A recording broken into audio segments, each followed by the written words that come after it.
जाए तो जितेंद्र कपूर एक ऐसे अभिनेता हमेशा रहे जो कि अपने परिवार के सपोर्ट में बात करते आए। एकता कपूर ने अपने पिता का नाम रोशन किया। हर उम्मीदों पर खरी उतरी एकता कपूर और बालाजी टेलीफिल्म्स को टीवी और बॉलीवुड के सबसे बड़े प्रोड्यूसिंग कंपनी के तौर पर उन्होंने खड़ा किया। लेकिन इस बालाजी टेलीफिल्म्स और बालाजी मोशन पिक्चर्स के ऑनर जितेंद्र कपूर जो डिसीजंस लेते हैं वो अपने बिजनेस को लेकर खास तौर पर दिल से जुड़े हैं। आज हम आपको बताने जा रहे हैं जितेंद्र कपूर ने कैसे अरबों की संपत्ति खड़ी करने के लिए बॉलीवुड में कदम रखा, कैसे ये पेशा आज इतना बड़ा हुआ और फिल्मों से दूर होने के बाद आखिर वो कैसी कंपनी चलाते हैं जिससे वो अरबों की कमाई करते हैं, जिसमें उनकी पत्नी शोभा उनका पूरा सपोर्ट करती है। तो नमस्कार, आप देख रहे हैं नेक्स्ट 9 न्यूज। स्वागत है आप सभी का एक बार फिर से हमारे इस शो में। दोस्तों, मैं आपकी होस्ट तृप्ति लेकर आई हूँ ये स्पेशल रिपोर्ट जितेंद्र कपूर की रियल लाइफ प्रोफेशनलिज्म को लेकर। देखिए ये खास जानकारी, जानते हैं जितेंद्र की real life story. Bollywood industry में देखा जाए तो एक जमाने में हैंडसम हंक के नाम से जितेंद्र कपूर का नाम काफी चर्चा का विषय बना रहा। आज हम आप सभी के बीच जितेंद्र कपूर के बारे में फिर आपको कुछ बातें बताएंगे जो शायद आपको मालूम ना हो। बॉलीवुड इंडस्ट्री में जितेंद्र कपूर एक ऐसे अभिनेता रहे हैं जिन्होंने शोभा कपूर संग शादी के बाद जो है बहुत अलग तरीके की जिंदगी गुजारी। शोभा कपूर की शादी जब जितेंद्र से हुई, शोभा बिल्कुल अलग दिखती थी। आज वो काफ़ी अलग हो चुकी है। आज हम जितेंद्र कपूर के बारे में फिर आपको कुछ बातें बताएंगे।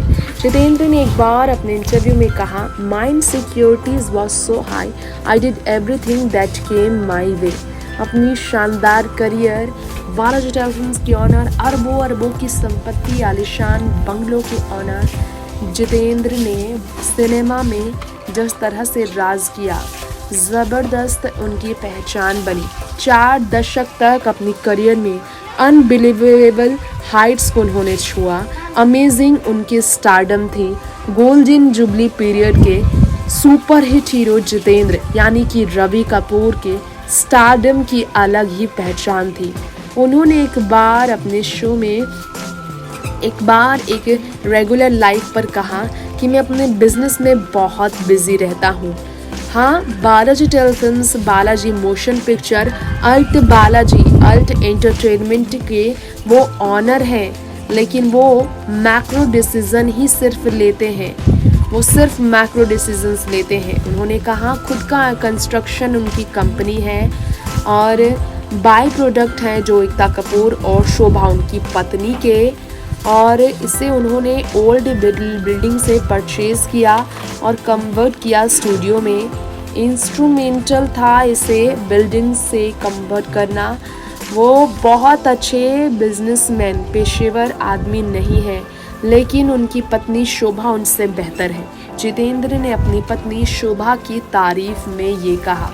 जितेंद्र ने अपने इनक्रेडिबल करियर का पूरा क्रेडिट अपने परिवार को दिया। उन्होंने कहा कॉस्ट्यूम ज्वेलरी शॉप में उनके पिता रहा करते थे। फिल्म इंडस्ट्री में ज्वेलरी सप्लाई किया करते थे। उस वक्त वो ट्रेन से जाया करते थे, ज्वेलरी सेट पर पहुंचाया करते थे। प्रोडक्शन मैनेजर ने कंसर्न लिया और हीरोइनों से उनकी मुलाकात हुई। फिर वो बॉलीवुड में आए। सायरा बानो और माला सिन्हा जैसी एक्ट्रेसेस को ज्वेलरी पहुंचाने वो जाया करते थे। ऐसे ही उनकी करियर की शुरुआत की। तो इस तरह से जितेंद्र को अपनी स्टडीज़ वीक होने के कारण भी तकलीफ झेलनी पड़ी, क्योंकि बहुत कमज़ोर थे वो पढ़ने में भी। फाइनेंशियल बैकग्राउंड भी उनका वीक था। और तब वी शांताराम ने जब उन्हें अप्रोच किया जॉब के लिए तो वो अग्री हुए, लेकिन गारंटी नहीं थी सक्सेस की, वो उन्होंने बताया। जूनियर आर्टिस्ट के तौर पर स्त्री फिल्म के लिए उन्हें ज्वाइन किया गया। 150 रुपये उन्हें तब मिले थे मंथली, और फैक्ट्री में उन्हें जॉब लगने जैसा था और वर्क करना था और चले जाना था। फिल्म में जब उन्हें ब्रेक मिला तो 100 रुपये ज़्यादा उन्हें पे नहीं किया गया। इसके बाद बिग डील था, इनक्रेडिबल था, और स्टार्स को क्रिएट करना, यहाँ पर फैबुलस फिल्में देना, ये उनकी पहचान बनी। वर्कर्स के साथ प्रॉब्लम होता तो काफ़ी तकलीफ उन्हें होती। जितेंद्र ने 60 के दशक में डेब्यू किया, 70-80 में वो कामयाब अभिनेता बने। 30 से 40 फिल्में एक समय करना उनकी पहचान बन चुकी थी। आनंद फिल्म में जब उन्होंने देखा परफॉर्मेंस, वो दीवाने हो गए। उन्होंने किनारा, खुशबू फिल्में भी की, गुलजार के साथ लिखी गई फिल्में, और परिचय फिल्म के लिए उन्हें साइन किया गया, और इसके बाद गुलजार से उनकी अच्छी दोस्ती हुई। तेलुगु सिनेमा में भी काम करने की तरफ उन्होंने कदम बढ़ाया था। आपको बताना चाहेंगे कि सुबह 8 बजे से शाम के 4 बजे तक 3 शूट्स के रैप अप हुआ करते थे धर्मेंद्र के करियर के दौरान। बहुत ही ज़्यादा इनसिक्योरिटी थी, इसलिए कुछ भी करने के लिए वो तैयार थे। जॉबलेस होने का डर था, जिसके कारण उन्होंने ये सब किया। 14 घंटे तक काम किया करते थे वो। मिड 80s की बात की जाए तो स्टडीज़ हुई थी और काम ख़त्म होने लगा था। स्टूडियोज़ में ज़िंदगी उनकी गुजरने लगी थी, और फिर फिल्में उन्होंने करना शुरू किया और फिर छोड़ दिया। थकने लगे वो पूरी तरह से। लेकिन आशा, संजोग, जस्टिस चौधरी जैसी फिल्में जब उन्होंने की, अलग उनकी पहचान बनी। इस तरह से जितेंद्र ने अपनी करियर में फेमस डांस की वजह से भी तारीफ बटोरी। बहुत ही ज़्यादा डिफ़िकल्ट था उनके लिए डांस करना। 5-5 दिन एक डांस के सेगमेंट के लिए वो रिहर्स किया करते थे। इतना ही नहीं, शूट्स के वक्त उन्हें घंटों गुजारना पड़ता था। तकलीफ में वक्त गुजरा करता था। कहा जाता है कि उस ज़माने में उन्हें काफ़ी प्रॉब्लम्स से डील करना पड़ा था।